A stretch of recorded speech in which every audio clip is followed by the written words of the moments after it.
Hello दोस्तों, मैं हूं ब्रिजेश मौर्य। आपका हमारे YouTube channel yes computer institute में स्वागत है। तो चलिए दोस्तों, आज मैं आपको बताने वाला हूं लिब्रे ऑफिस राइटर में एडिट मेनू के बारे में।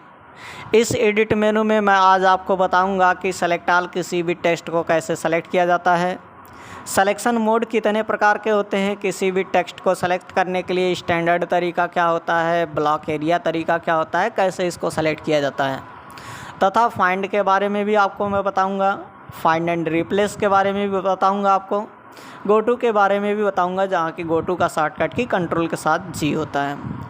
तो चलिए मैं सबसे पहले आपको सेलेक्ट ऑल के बारे में बता देता हूँ। सेलेक्ट ऑल का शॉर्टकट की कंट्रोल के साथ ए होता है। आप कंट्रोल के साथ ए का भी प्रयोग कर सकते हैं, अथवा आप एडिट मेनू पे जाने के बाद आप यहाँ से सेलेक्ट ऑल पे क्लिक कर देंगे, जिससे आपका जो भी टेक्स्ट लिखा रहेगा वो पूरी तरह से सेलेक्ट हो जाएगा।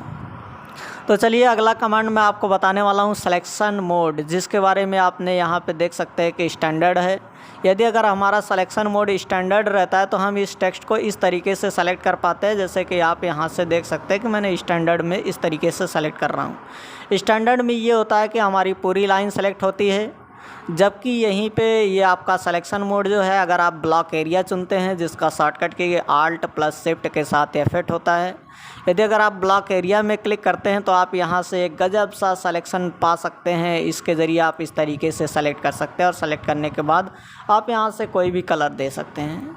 इसी तरीके से फिर से आप यहाँ से ले करके सेलेक्ट कर सकते हैं, यानी एक ब्लॉक की तरह से आप इसको सेलेक्ट कर सकते हैं और सेलेक्ट करके आप यहाँ से कोई भी कलर दे सकते हैं। ये देख सकते हैं कि कुछ अच्छे सुंदर तरीके से ये दिखाई देगा।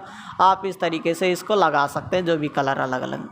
लेकिन यदि अगर आप स्टैंडर्ड तरीके से सेलेक्ट करना चाहते हैं तो आपको एडिट मेनू पे जा करके यहाँ से सिलेक्शन मोड पे स्टैंडर्ड सेलेक्ट करना होगा, और स्टैंडर्ड पे क्लिक करने के बाद आप इस टेक्स्ट को इस तरीके से सेलेक्ट कर पाते हैं, जबकि ये पूरी लाइन सेलेक्ट होती है।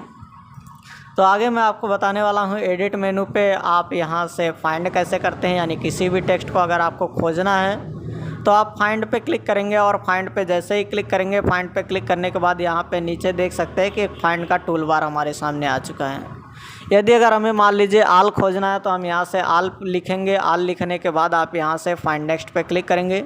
जैसे ही फाइंड नेक्स्ट पे क्लिक किए, यहाँ पे देखिए वाल लिखा हुआ था, जबकि वाल में भी ALL आया हुआ है, इसने वाल को भी ढूंढ दिया। लेकिन यदि अगर आप चाहते हैं हमें वाल नहीं ढूंढना है, बस ओनली आल ढूंढना है, तो इसके लिए आप यहाँ से फाइंड एंड रिप्लेस का डायलॉग बॉक्स आता है। इस फाइंड एंड रिप्लेस के डायलॉग बॉक्स पे जाने के बाद आप यहाँ से whole words only pay click कर देंगे। जैसे ही आप whole words only pay click करेंगे, अब फाइंड नेक्स्ट करेंगे, तो अब फाइंड नेक्स्ट करने के बाद आप यहाँ पे पाएंगे ये कि जो भी टेक्स्ट ओनली आल लिखा होगा वही दिखाई देगा। इसी तरीके से आप फिर से यहाँ से फाइंड नेक्स्ट पे क्लिक कर सकते हैं। यहाँ पे भी देख सकते हैं कि एल लिखा हुआ है, लेकिन यहाँ पे होल वर्ड्स पे क्लिक होना चाहिए, और फाइंड नेक्स्ट पे जैसे ही आप क्लिक करेंगे देखेंगे कि बस ओनली आल शब्द ही आपको दिखाई देगा।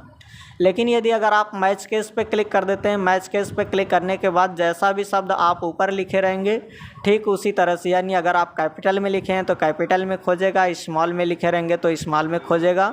आप यहाँ से फाइंड नेक्स्ट पे क्लिक करके देख सकते हैं कि जैसा मैंने स्मॉल में लिखा था तो ये स्मॉल में खोज रहा है। तो जितनी बार आप फाइंड नेक्स्ट करते जाएंगे ये आगे खोजता हुआ चला जाएगा। अगर आप फाइंड प्रीवियस करते हैं तो ये पीछे खोजता हुआ चला जाएगा। इसी तरीके से आप किसी भी शब्द को खोज सकते हैं। जो भी शब्द आपको खोजना होगा आप यहाँ पे फाइंड में लिखेंगे, और लिखने के बाद उस शब्द को आप खोज सकते हैं। लेकिन यदि अगर आप में मान लीजिए किसी भी शब्द को बदलना चाहते हैं, कोई शब्द पहले से ऑलरेडी लिखा हुआ है, जैसे यहाँ पे एडिट शब्द लिखा हुआ है, हम एडिट की जगह पे कुछ और लिखना चाहते हैं, मान लीजिए फॉर्मेट लिखना चाहते हैं या फिर फाइल लिखना चाहते हैं, तो आपको यहाँ पे सिंपली आप यहाँ पे एडिट मेनू पे जाएंगे। एडिट मेनू पे जाने के बाद फाइंड एंड रिप्लेस पे क्लिक करेंगे। जैसे ही फाइंड एंड रिप्लेस पे क्लिक करेंगे, चूँकि मैं यहाँ से एडिट सेलेक्ट किया था उस वजह से यहाँ पे फाइंड में एडिट आ चुका है, और यहाँ पे एडिट की जगह पे आप क्या लिखना चाहते हैं, मान लीजिए मैं फाइल लिखना चाहता हूँ तो यहाँ से फाइल लिखेंगे, और फाइल लिखने के बाद यहाँ से आप रिप्लेस कर देंगे। जैसे ही रिप्लेस करेंगे आप देख सकते हैं कि मेरे पेज पे पहले एडिट मेनू लिखा हुआ था, लेकिन अब इस समय फाइल मेनू लिखा हुआ है। यदि अगर आप हर एक जगह बदलना चाहते हैं और भी इससे संबंधित शब्द होगा तो आप रिप्लेस ऑल कर सकते हैं। अगर कहीं कहीं बदलना होगा तो रिप्लेस करेंगे। अगर फिर खोजना चाहते हैं तो आप फाइंड नेक्स्ट करेंगे। तो फाइंड नेक्स्ट करते हुए आप अगली खोज को खोज सकते हैं। और भी कहीं लिखा होगा तो ये खोजेगा, अगर नहीं लिखा होगा तो आप नहीं खोज सकते हैं।